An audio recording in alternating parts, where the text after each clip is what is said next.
I want to show you a couple of positions first with Novak. Okay. First one being his trophy pose, basically like his loaded position with his body to gather, build his energy, rotate, turn, tilt. And so the main elements are his chest turned back towards the camera. You can see a bit of the front of his hips also. And then the other part of it is this vertical alignment. He's tilted his torso to align his shoulders up towards the ball. Super important. And then from here, this position is the next most important. Watch his chest. His chest rotates up towards the ball. And as that happens, his shoulder loads and drops back. And so this gives him the same concept, same principles on the forehand, how the chest leads and the arm lags behind it first and then accelerates forwards. So same thing here, except in a vertical direction. And chest continues to rotate, body continues to rotate. Right here, you'll notice the strings are facing that way. And so the part of the racket he's going to hit the ball with is this. And this is like a split second before contact. And this position here has a ton of stored energy that he's going to use to unwind towards contact. And this is, when people refer to snap on the serve, this is what they're talking about. Load and release through contact. If we stop in your most loaded position, you're in a really similar position here. We can see the front of your body, we can see the front of your hips. You have that vertical alignment up towards the ball. Like, this is really strong. Next position, the racket drop, you're also really strong. Your forearm is horizontal to the court here, which is like huge loading of the shoulder. This is a really uncommon position for an amateur tennis player to be in, and you're basically nailing this, which is really rare. And you're also nailing this part of it. Remember how I pointed out the racket face? And so you hold that position until just before contact, and then you release. And so your throwing motion, your overhand motion is really good. Your loaded position is really good. Usually these are the things that are like our main focus, and you're pretty much nailing those right now. The toss is huge. There's huge volatility there because it's all over the place. And so we're going to spend time showing you how to toss more consistently, more accurately. For me, that's the biggest variable. Because for every different place that you put the ball, your body has to adapt and essentially use a different swing to be able to unwind, accelerate, and hit the ball in an effective way. And we're just going to isolate it for a little bit. Actually, I'm going to take the racket out of your hand. So I want you to approach the baseline the way you normally would. And we're going to practice for a couple reps without any particular target or like goal. What I want you to do is extend your left arm, put the ball just comfortably in your hand, and we're going to practice lifting the ball up into the air. And your focus here is going to be on using this to lift the ball. Not your forearm, not your wrist, not your hand, not your fingers, but your forearm lifting the ball. And so from the elbow down, I want you to keep all of that really loose and quiet and calm, and just use your shoulder to guide the ball upwards. You just allow the ball to come out of your hand, it will go straight up in the air. But if you're gripping the ball, or you flip the ball with your hand, or you roll it off your fingers, all those things will cause the ball to go in different directions. So we're just going to practice this for a couple reps, and I want you to just be present, feel from the shoulder down, and I want you to make this the only hinge. No other hinges. Not your elbow, not your wrist, not your hand, not your fingers. Just your shoulder is the only hinge. Good job. Keep going. So where did you feel something extra? Yeah? Wrist for sure? Okay. This is the first most important part. The key is consistency and repeatability. All right, you're going to line up with your left foot about a foot away from the curtain, so that as you reach your hand out, it's just in line with this crease. And you're just going to practice gently lifting the ball up and having it come to that height and come straight back down with with the crease. The right time to really release or let go is right about eye height to allow it to just float straight up. If you hold on to the ball longer than that, then it's naturally going to curve back behind you. Really nice, really nice. If we can have it come down within a couple inches of that crease, then you're doing a great job. A foot or more off and you did not release it at the right time. For every one that drifts out behind you, I want you on the next one to push one out this way. You need to start developing feel for which is which. Sorry, here you go. Good, so make the target straight up and down, but anytime you toss behind you, I want you to toss the next one in front, okay? So a little bit in front on this one. And that was just about even. So to you, middle, your normal is back behind you. And so what we're doing here, we're just trying to we're trying to build your awareness and break your habit of tossing behind you over and over and over again.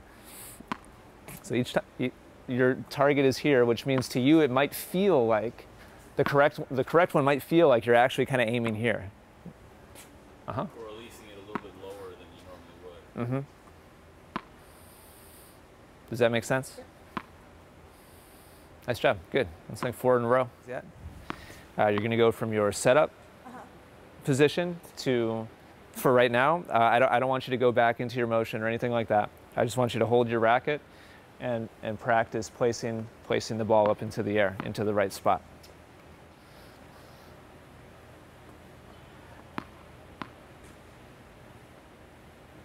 That's 2 in a row behind you. Good, good adjustment, good adjustment.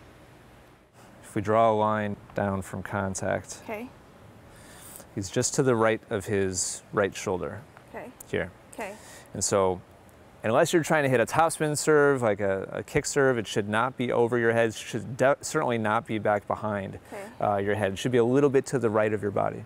Oh, okay. So you sometimes, if it goes this way, you're calling that back too? Yes. Yeah. So relative to you, it's behind you. Does that make sense?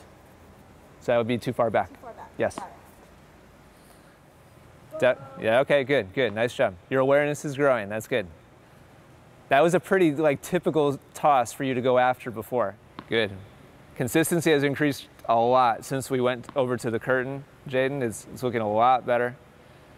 Spread is just like a foot or so in any given direction, whereas before, I mean, it was 5, 6 feet. It could be away from you.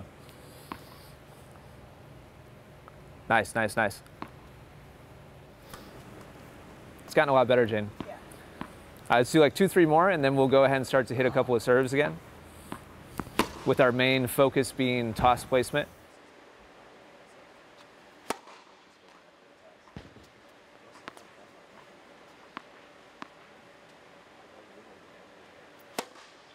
Good, Jane.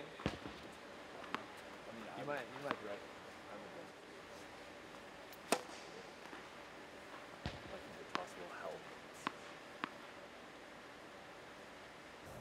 Consistency has gone up tremendously with the toss, Jane. Completely different than when we started. Once your toss got consistent, as you said, everything else everything else just got a lot more steady and solid. Yeah. And so I think for sure the toss is the biggest thing. Yeah.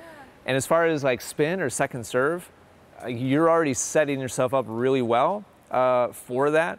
It's a matter of hitting past the ball more aggressively, which will create more spin, which gives you more safety. Okay. And that's what we want to develop for your second serve. Sounds good. Ira kind of made a half joke earlier. I told him, oh, she told me she doesn't have a second serve. And Ira said, well, what you should do is teach her a flat serve and then say, oh, and your other one is your second serve. And the one you have now is right, because you're actually swinging in the right direction for a second serve, type swing. Yeah.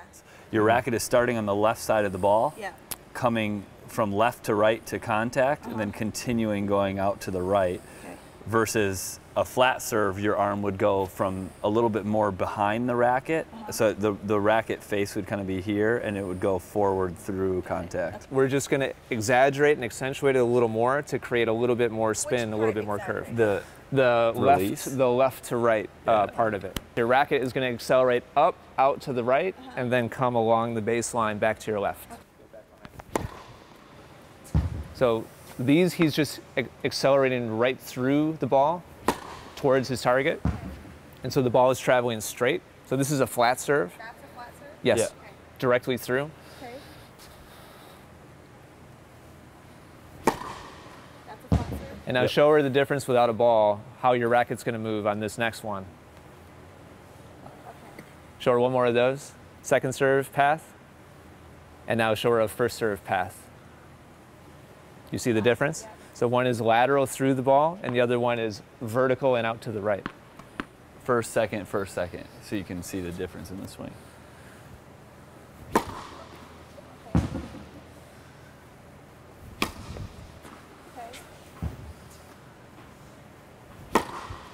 Okay. Got it. So without the ball, we'd love to see you slowly shadow swing and show us. Yes, yes, yes. A couple more like that. Uh-huh. So what this is probably going to feel like to you is accelerating along the baseline and then decelerating also along the baseline, as opposed to going through the baseline. Does that make sense? Slow shadow swing. Yes, yes, yes, yes.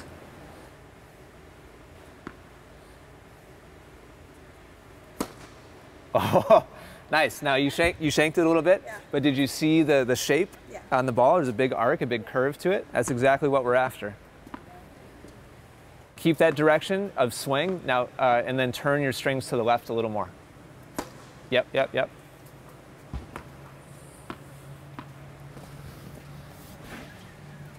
Yes, yes, yes, yes. Yeah, yeah, good, good, good. Good curve and good shape. Yes, good, good. That should be your second serve. That's a second serve. Uh-huh.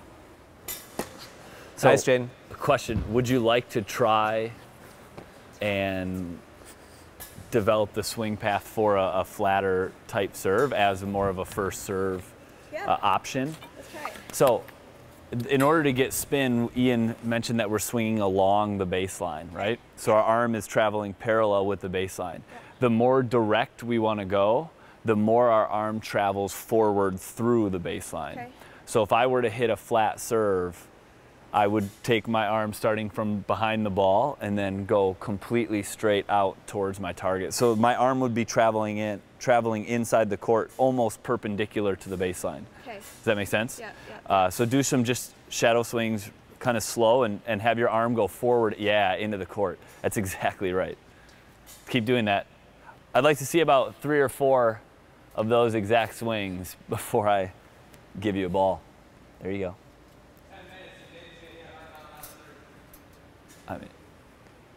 All right, so just start off nice and slow. We don't need to hit it really hard because of the lesser amount of spin. The ball is going to travel faster anyways. So just for now, practice just the direction of the arm into the court. Like that? Yeah. In order to hit a flatter ball, the arm needs to come in to the court. Yeah, almost perfectly straight towards your target. There you go. So as you can see, as you come up to the ball, you do a good job of getting behind it, but then your arm comes into the court at an that's angle still, there. Got it. Which means you're going still a little bit left to right Got with it. your swing direction. So it really has to be focused on going straight through the court. You know, take a shadow swing where you're going straight through the court. There you go.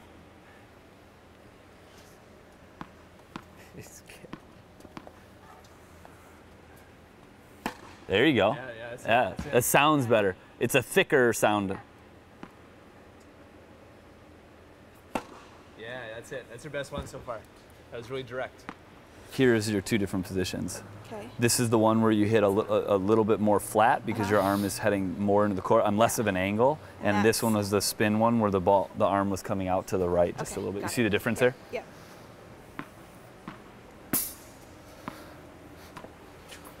Yeah, There you go. it. That's it. That's it.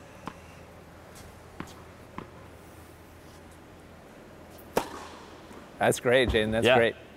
And so the more direct you swing, the faster it is, but also the less safe it is. There you go. That was flat. I'll give you $1 if you can hit it in on the fly. Or or $10, because $1 isn't much. Yes, get him. I almost paid $10. The toss for me, by far, number one element. Don't think that's like too fundamental of a thing to work on. No, like no. you've got to get that consistency down with the toss. Okay. And then it's just a matter of playing with the directions of swing Yeah. to get the results that you want. Yeah.